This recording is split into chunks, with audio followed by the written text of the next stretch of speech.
ጎረቤቶቼ ይወሩኛል፣ ጠላቶቼ ከበቡ የሚል የፍርሃት አጥር።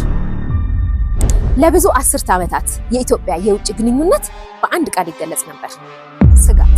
አዲስ አበባ ለምን የዓለም መሪዎች መዳረሻ ሆነች?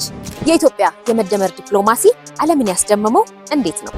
ቆይ ልንገራችሁ። ከስጋት ወጥተን በራስ መተማመን ላይ ቆመናል።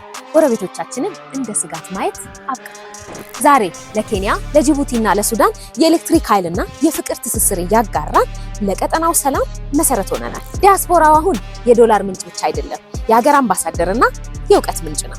በሀያላን መንግስታት ሽኩቻ መካከል ደግሞ ኢትዮጵያ የማንም ተከታይ ሳትሆን ብሔራዊ ጥቅሟን ያስከበረ ሚዛናዊ ግንኙነትን መርጣለች። ለዚህ እኮ ነው ከኤሲያ እስከ አውሮፓ፣ ከአፍሪካ እስከ ካሪቢያን ያሉ መሪዎች አዲስ አበባን የዲፕሎማሲ ማዕከል ያደረጓት።